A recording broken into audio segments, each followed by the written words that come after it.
అదే RTV app వార్తల్ని క్షణాల్లో చదివే అవకాశం ఉంటుంది. ఒక న్యూస్ పేపర్, ఒక టెలివిజన్ ఛానల్ మీ చేతుల్లో ఎప్పుడు ఉంటాయి.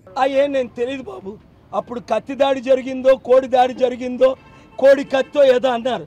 ఇది జరిగిందా, జరిగించుకున్నారా, ఇన్వెస్టిగేషన్ లేకుండా నేను కామెంట్ చేయలేను.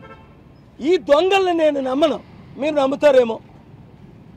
దొంగలు, గజ దొంగలు, అవినీతి పరులు, ఓట్ల కొరకు నరహత్య చేసే నాయకులు, ఓట్ల కొరకు సర్వనాశనం చేసే నాయకులు. ఏం మాట్లాడమంటా వాళ్ళ కొరకు? వారందరూ ఒకటి, మనం అందరం ఒకటి. చూడండి, అప్పుడు కోడి కత్తి కూడా దాడి అన్నారు. అది నిజమా అబద్ధమా తేలిందా?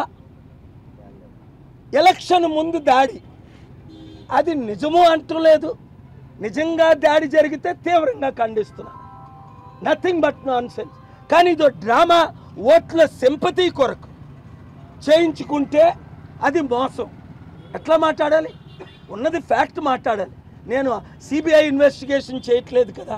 అలాంటి రాజకీయ, కుల, కుటుంబ అవినీతి పరుల్ని ఎలాగ మీరు నమ్ముతున్నారు? నాకైతే ఆశ్చర్యం. నేను ఎవరిని నమ్మట్లేదు. చేస్తున్నాను. 35 సీట్లు ఆంధ్రప్రదేశ్లో గెలిచినా నేను ముఖ్యమంత్రి అవుతాను. ఎంపీగా గెలిస్తే సెంట్రల్ మినిస్టర్ అవుతాను. 211 మంది ఎంపీలు నన్ను కోరుకుంటున్నారు ఒక లీడర్గా. ఎమ్మెల్యేగా గాజువాక, విశాఖ నార్త్, కొంతమంది పిఠాపురం అంటున్నారు. ఇంకా డిసిషన్ తీసుకోలే. ఎమ్మెల్యేగా పోటీ చేస్తున్నాను, ఎంపీగా కూడా పోటీ చేస్తున్నాను. ఆలోచిస్తున్నాను.